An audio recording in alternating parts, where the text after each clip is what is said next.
Hello and welcome. I'm Leigh-Ann Gerrans and you're watching W News, broadcasting live from the Arabiya studios. These are our top stories. Border clashes between Thailand and Cambodia intensify as the death toll rises and thousands flee. President Trump attacks Europe and says Russia has the upper hand in the war with Ukraine. And the world's first ban on social media for under-16s comes into effect in Australia.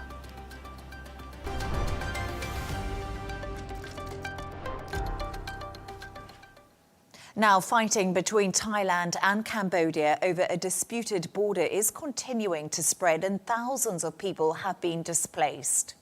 Both sides blame each other for the fresh wave of clashes, with Cambodia claiming 2 more civilians were killed overnight.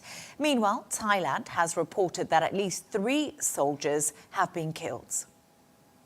For more on this, I'm joined by our correspondent, Patrick Falk. Patrick, thank you so much for joining us this evening. What are the latest details and how severe is the situation right now?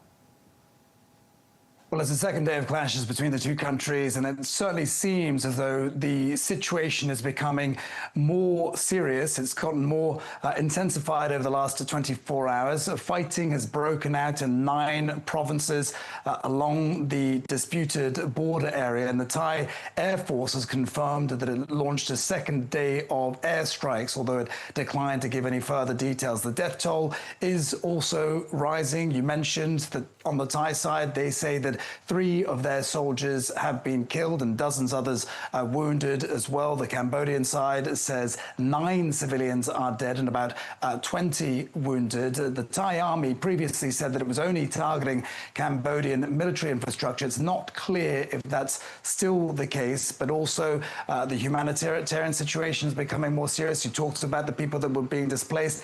Thailand is saying that it has evacuated around 100,000 people living around border areas on its side, and Cambodia says it's evacuated around 20,000 people from its side. This latest violence that we're seeing is the worst since the clashes that erupted in July. We saw 40 people killed then after 5 days of fighting. But this situation now, this re-escalation of violence, is looking like it could be every bit as severe, if not worse. And Patrick, as you say, the clashes are intensifying, but can you tell us more about how the latest round of fighting actually erupted in the very first place? Yeah, well, look, it's very difficult to say. Both sides blame the other. And look, this is part of a long-running dispute over the border that's lasted for decades. And it's really reignited over the last year. Now, the fighting in July was followed by a ceasefire deal that was brokered by Malaysian Prime Minister and US President Donald Trump. But the Thai authorities say that, or they paused that deal last month after saying that a landmine blast had killed several of its soldiers. Now, the situation as it stands is that both sides are blaming the other for launching strikes early on Monday morning. The Cambodian side said that it comes after days of provocations from the Thai military. But, you know, there is this blame game that's going on right now, and it's very difficult to say who exactly is responsible for this latest reigniting of hostilities. And the ceasefire deal was claimed as a historic achievement by President Donald Trump. What has the reaction been from the US? Have we had any as of yet? Well, there's been a muted response from the White House so far. President Trump has called on both sides to honor the ceasefire deal. We're perhaps going to hear more from him in the coming hours. We have also heard from Secretary of State Marco Rubio that has called for both sides to cease hostilities altogether. But, you know, importantly, remember, this ceasefire deal came under tariff pressure pressure from Washington, and a lot of people have been saying that the ceasefire deal is on the brink of collapse now. I think that's perhaps a little bit optimistic. A lot of people might say that it has gone completely out of the window, but the Thai foreign minister has said that tariffs mustn't be used to try and bring Bangkok back to the joint declaration or back to the negotiating table, and that the two things really need to be kept separate. And what room is there to bring the two sides together now and find a solution to what is becoming a bigger crisis?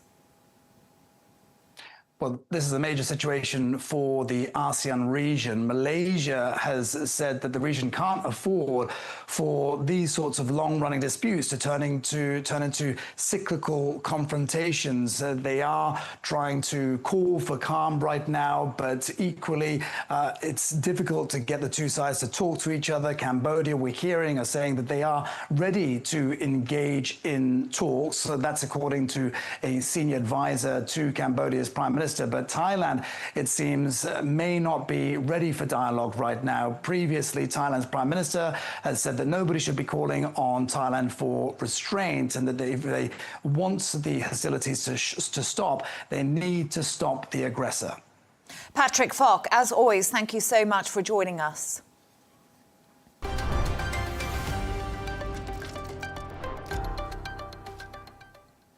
President Trump has said Russia has the upper hand and his Ukrainian counterpart Zelenskyy needs to get his act together, whilst talking about the war between Russia and Ukraine during an interview with Politico's Dasha Burns. In the wide-ranging interview, he also attacked European leaders and described the continent as decaying. Take a listen. Your team has been going back and forth between Putin and Zelenskyy with various drafts of a peace deal. Which country right now is in the stronger negotiating position? Well, there can be no question about it. It's Russia. It's a much bigger country. It's a war that should have never happened. Frankly, it wouldn't have happened if I were president, and it didn't happen for 4 years. I watched that taking place, and I said, wow, they're going to cause some problems here. And it started, and it could have evolved into World War III, frankly. I think it's probably not going to be happening now. I think if I weren't president, you could have had World War III. I think you would have had a much bigger problem than you have right now. But right now, it's a big problem. It's a big problem for Europe, and they're not handling it well. For more on this, I'm joined by Professor at University of Southeastern Norway, Glenn Deason. Glenn, thank you so much for your time this evening. It's great to have you on the show with me. I just want to reflect a little bit about what we just heard from Donald Trump in an interview with Politico. The US president says Russia has the upper hand in peace negotiations and Volodymyr Zelenskyy needs to start accepting things. Why is the US administration siding with Russia on the Ukraine war at this very moment? Well, I don't think he's siding with Russia. I think it's just recognizing reality. That is, we've been fighting this proxy war against Russia for the past 4 years, but it's a war of attrition in which you exhaust the adversary until the adversary collapses. Now, long story short, NATO ran out of weapons as well as Ukrainian soldiers. So in NATO lost this war. So the longer one waits for a settlement, the worse that deal is going to be, because now that the Ukrainian army is collapsing, the Russians will move forward faster and faster, taking more and more strategic territory. And this is the thing, if they don't get a deal, peace deal, where Ukraine commits to return to its neutrality, then Russia will simply seize the territory, which it can't afford to see being lost to NATO. So I think it's just in the self-interest of the United States to recognize that the war has come to an end and that they lost it. Zelenskyy is going to share an updated peace plan with the US today, saying there's still no agreement on giving up land. Will Russia accept the agreement on this basis, or is land the Kremlin's top prize? Because, Professor, this seems to be one of the major sticking points at the moment. No, you're correct. And again, if we go back to the beginning of 2022, the main thing the Russians asked for in Istanbul was neutrality. But of course, it's been 4 years of fighting since, and NATO got more and more involved. Indeed, we crossed the line between a proxy war and a direct war, which is why now the Russians see territorial control as being a guarantee that the neutrality will stick. In other words, there's less of Ukraine that can be used as a front line against Russia in the future. So this is how the Russians see it. So I don't think that the Russians will be willing to give any concessions on this territory. Well, they would be willing to give some concessions. I don't think they would be willing to give up Donbass.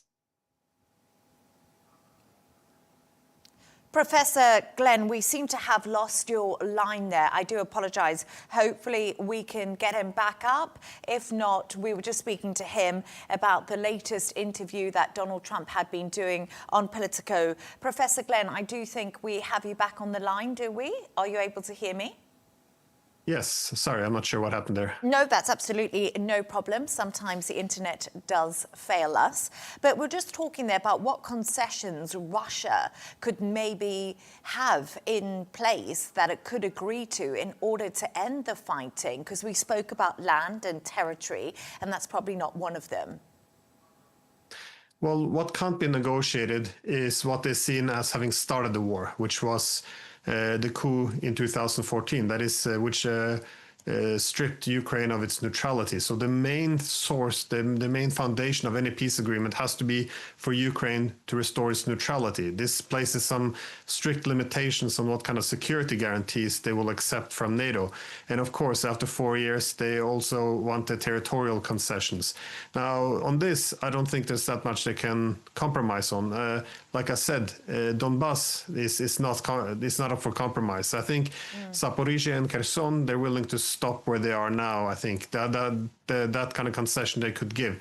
The size of the Ukrainian army, they would be willing to negotiate. The extent to which the existing regime in Kyiv stays, I think also possible that there's some room for negotiation.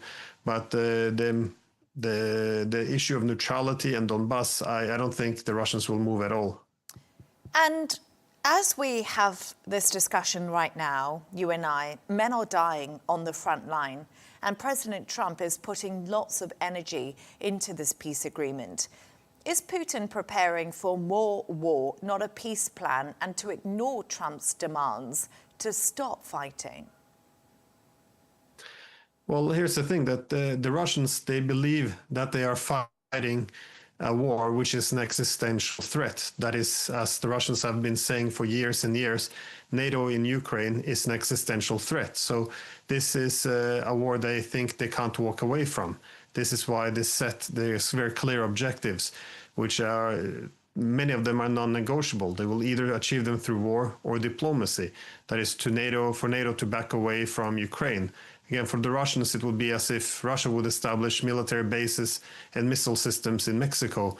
It's just, it's not acceptable. So the Russians have been asking essentially for some common European security architecture for the past 35 years.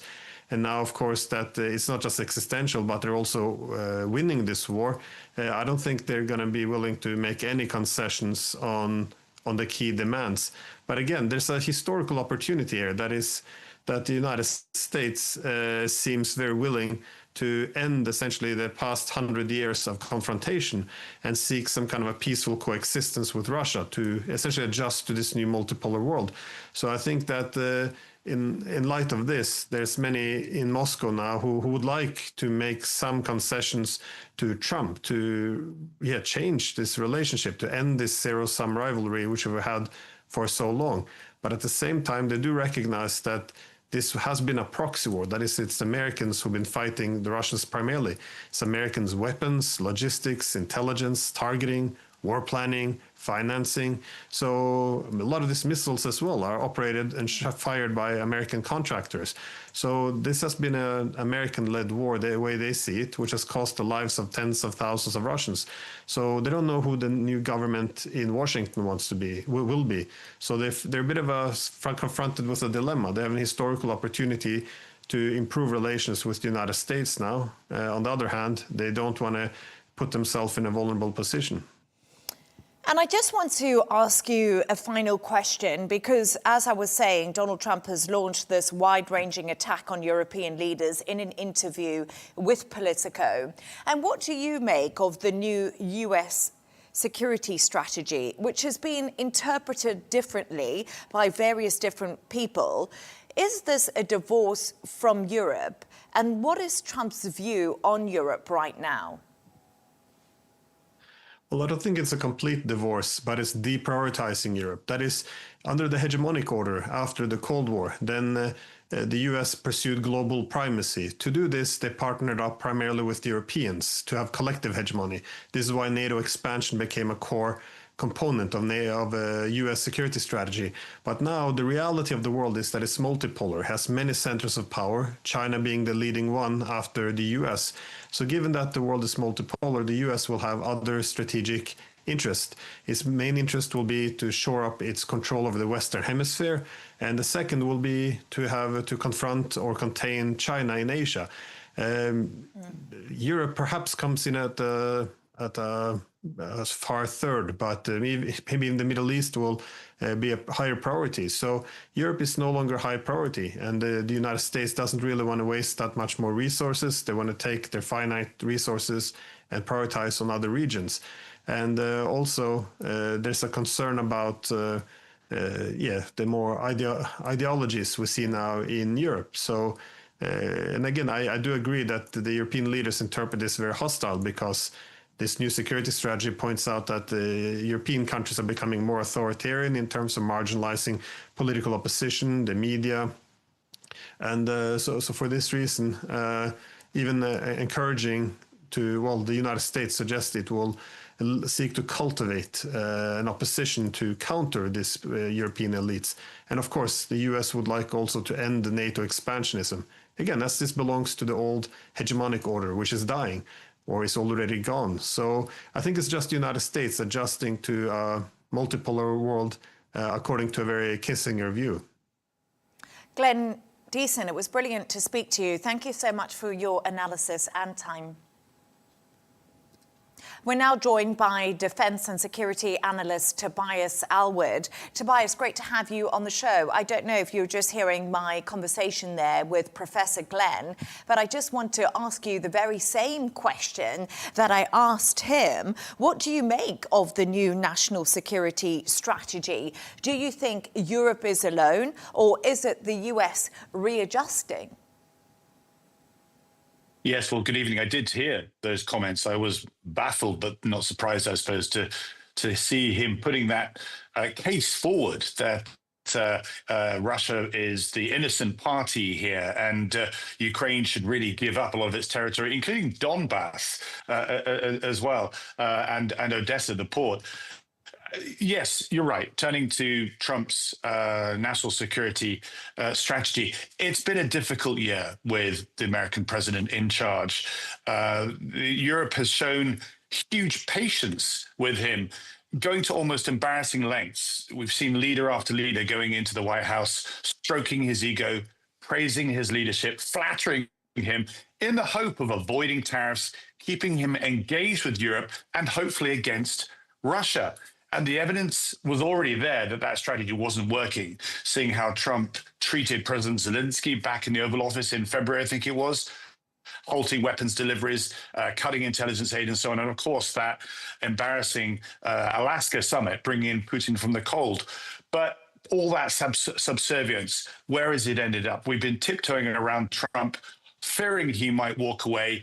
And now he has. It's confirmed in the national security strategy. It makes it official. America is embarking on a seismic ideological shift in global engagement. It's becoming more isolationist. It's less engaged in defending global order as a whole, but specifically it's dialing back from Europe. So it's quite right that European officials, that capital cities now talk to each other in recognizing that despite what the last contributor said, Russia remains a threat to all of Europe, not least Ukraine. It's now up to us to put this fire out if America is choosing to step back. And in an interview with Politico, Trump also accused Ukraine's European allies of talking too much and not delivering for the war-torn country. Any surprises in Trump's latest interview doubling down on Europe? And Tobias, does he actually have a point? Because a lot of the time we speak to each other and it seems like Europe are always having talks about talks.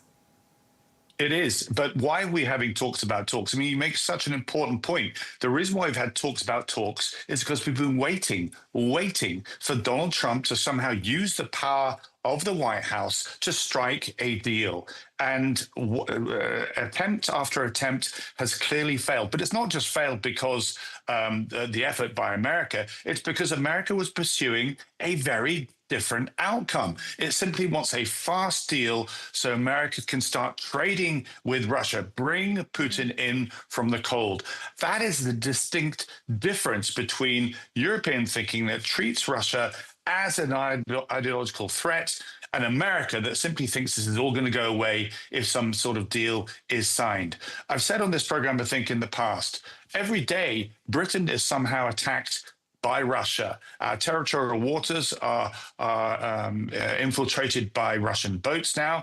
We have undersea cables threatened, cyber attacks, disinformation campaigns. This is today. Imagine what would happen if Russia was successful in Ukraine. It would only get worse. And it's very sad that America doesn't see this, see the wider threat that Russia poses against Europe. And to have Europe and America not on the same page when the rest of the world is also becoming increasingly unstable actually shows you that 2025 is probably the year that our global order has finally crumbled. Definitely, we're seeing a big change in our global order. But Tobias, you're a military man yourself. How desperate is Ukraine for a ceasefire? As Russia's top general says Moscow's forces are advancing along the entire front line. And we keep on getting news about the fact that Russia are on the front foot. They do have more men and they are winning this. Yes, and this is the perhaps embarrassment for NATO, the most formidable military alliance the world has ever seen, on its doorstep, unable to deal with the threat from Russia, using the excuse that Ukraine is not actually a member of NATO. Now realizing, and you saw this with the previous outgoing NATO Secretary General saying we should have done more early on. There's constant public debate about each weapon system or going up in escalation of lethality to help Ukraine. Now that America is stopping the slowness of the debate, the discussion of how to support Ukraine, it's now for the rest of Europe to rally together to give the lethality that they require and use those frozen assets to support Ukraine's funding of its war. But Tobias, it's interesting. You talk to me about frozen assets, but there's a debate about frozen assets right now too, and them not being released. Yeah. We see Europe once again stuck in that situation, and that's what Donald Trump's saying. They're just talking. Nothing's really been done. But Zelenskyy has been on a charm offensive around Europe. We've seen that. He's also preparing to deliver an updated peace plan to the US. I mean, right now, after our discussion and after what Donald Trump said to Politico, he's in a difficult spot. Does he have any leverage left whatsoever? Look, let's not kid ourselves that America actually was on the same side as Europe in the long term. Trump simply wanted a short-term deal, as I stressed, to somehow rekindle a relationship with Russia. It's absolutely bizarre that a country that was at the forefront of standing up to the Soviet Union doesn't recognize that Russia has not changed its spots. And until that happens, I'm afraid America is going to absent itself from supporting efforts in Europe. That is the reality check that we now need to face. And what is very apparent is if that European leaders don't give Ukraine support, then the conflict will spread beyond Ukraine itself. That's what's keeping us up at night in the rest of Europe. And now that America has stepped back, that's at least provided clarity, and we can stop this hesitance that you've mentioned a couple of times as to why we're not doing enough to actually push Russia and help Ukraine. And Tobias, if Donald Trump just says, OK, I'm walking away from this, like you said, he wants a quick deal. It hasn't happened. He said originally I could end this war in 24 hours. He's now saying it's the hardest one I've ever had to settle because there's so much hate between Zelenskyy and Putin. If he says, I'm done, what happens then? Well, I don't think we should even contemplate him remaining inside the conversation. He's now made it clear through that Politico interview that he actually wants to help the right-wing parties across Europe cause more political discord unless European countries are more subservient to American thinking and helping the America First agenda. And no country in their right mind is going to go down that road. But the bigger picture is, as I stressed a number of times now, is that America has no interest in European security per se. I could see Donald Trump pulling military assets out of Europe and moving them in other parts of the world. So at least we know where we stand with America. We should not keep the charade going any further, but work together to provide Ukraine the necessary support that they need in order to be able to stand up to Russia. If that doesn't happen, as I say, wider conflict in Europe is going to be inevitable. It's a scary prospect, Tobias Elwood, but thank you as always for your analysis and insight. Thank you.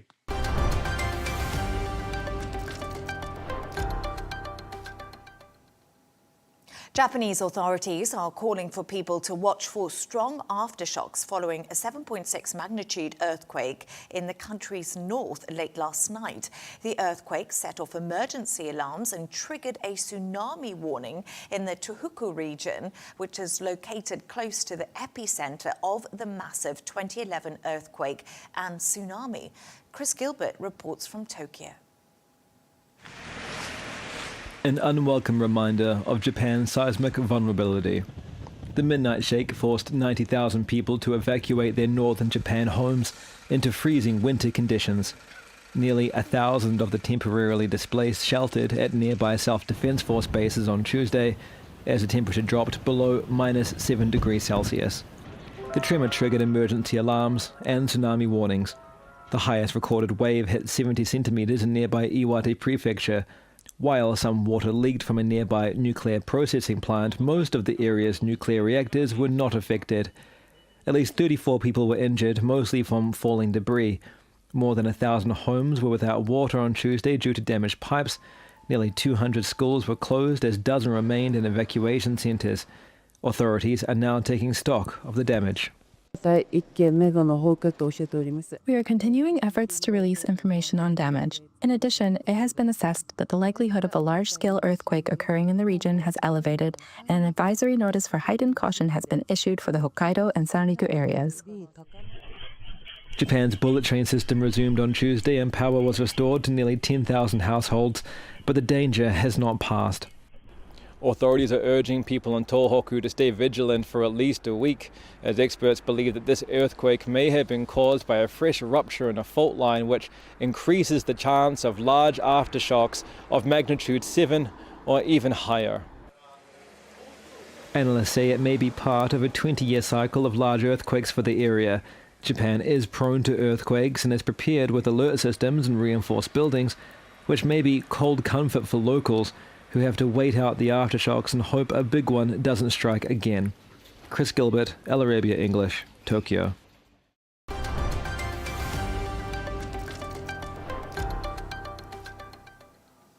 Let's take a look at some of the other stories making the headlines today.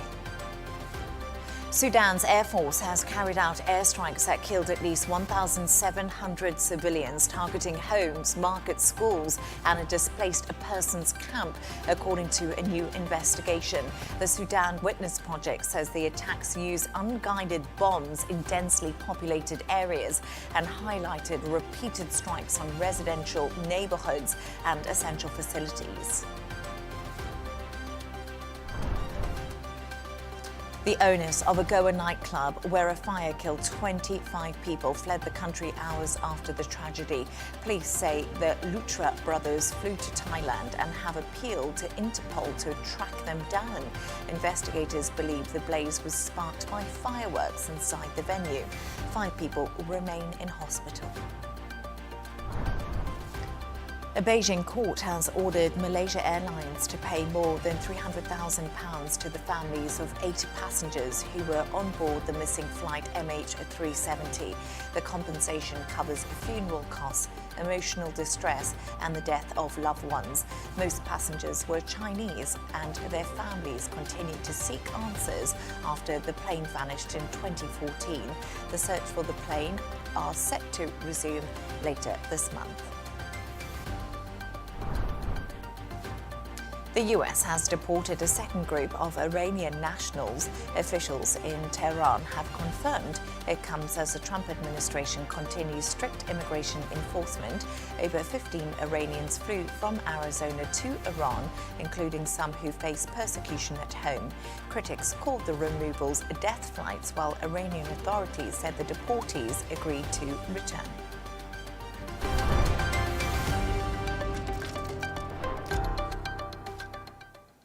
Australia's social media ban for under-16s has come into effect, with platforms like Instagram, TikTok and YouTube being forced to block more than 1 million accounts.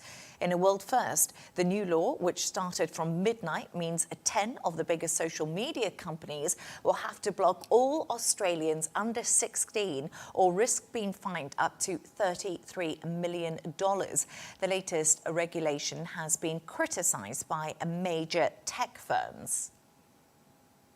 For more on this, I'm joined by psychotherapist Lucy Beresford. Lucy, thank you so much for joining me this evening. So as I said there, the world's first ban on social media for under-16s has now come into effect in Australia.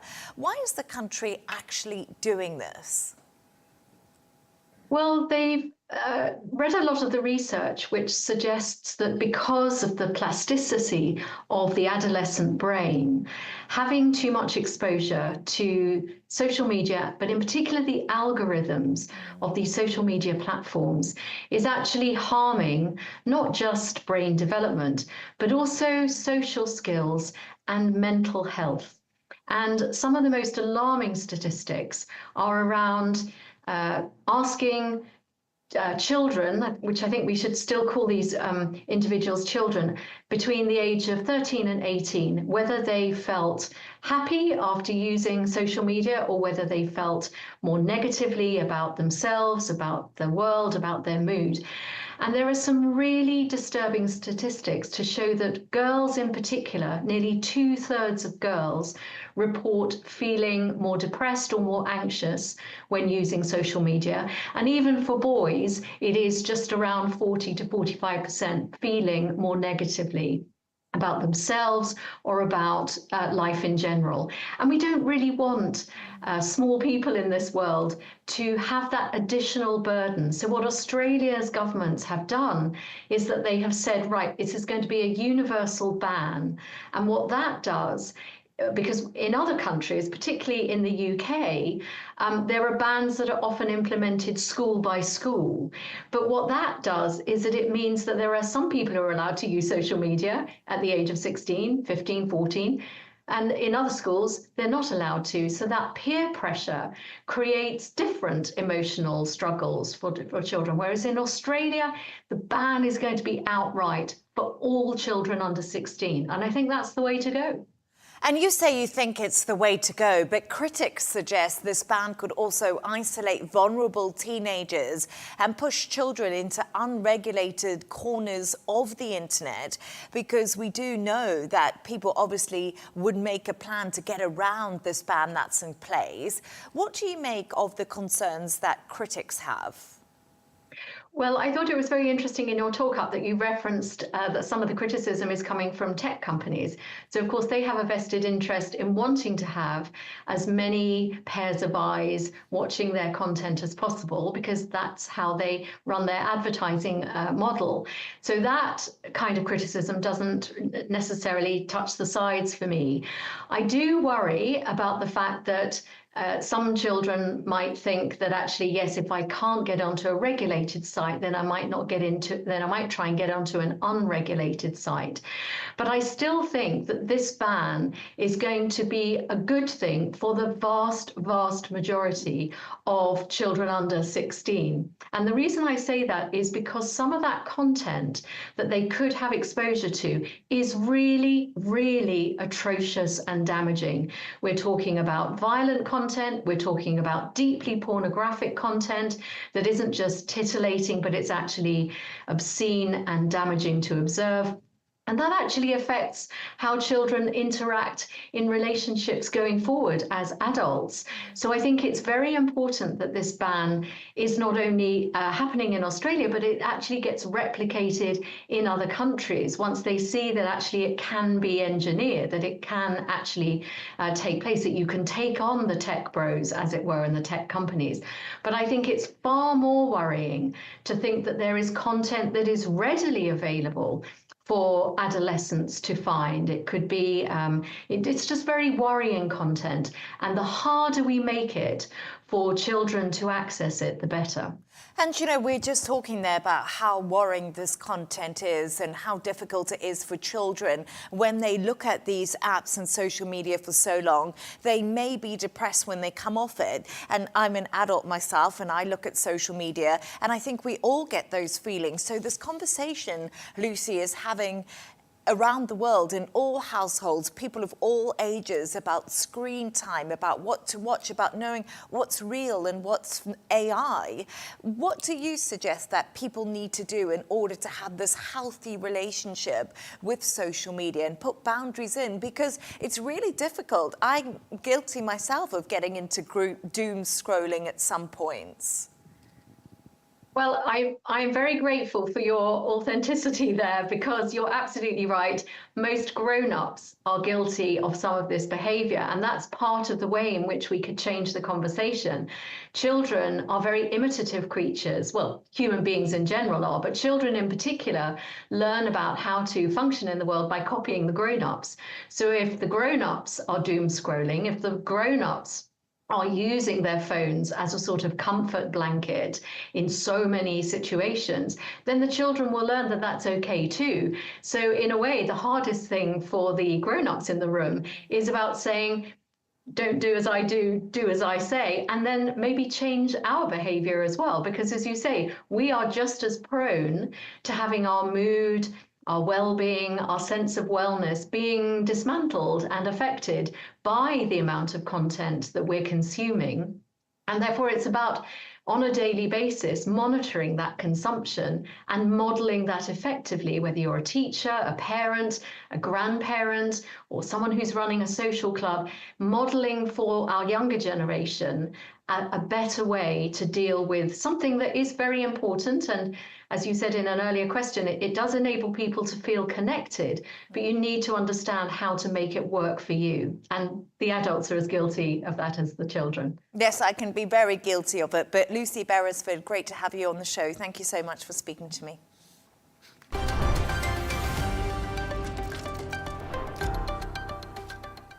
Let's take a look at the top business news now. US President Donald Trump says NVIDIA can sell its AI chips to approved customers in China, a move aimed to protect national security and support American jobs. The decision also applies to other US chip makers like AMD. NVIDIA welcomed the move and its shares rose slightly.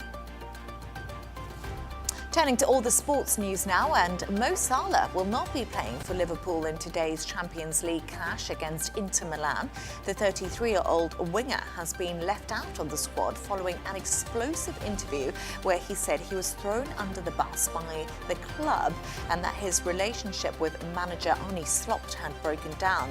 Salah is set to join Egypt for the Africa Cup of Nations next week and may also miss Liverpool's Premier League game against Brighton.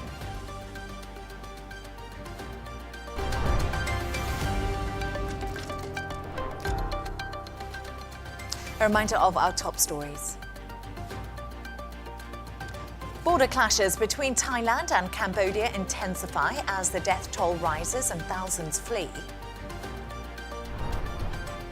President Trump attacks Europe and says Russia has the upper hand in the war with Ukraine. And the world's first ban on social media for under-16s comes into effect in Australia. And that's all from us on W News. Don't forget to subscribe to our YouTube channel and, of course, follow us on X. We'll be back in a couple of hours with W News Extra. Goodbye, and as always, thank you for joining us.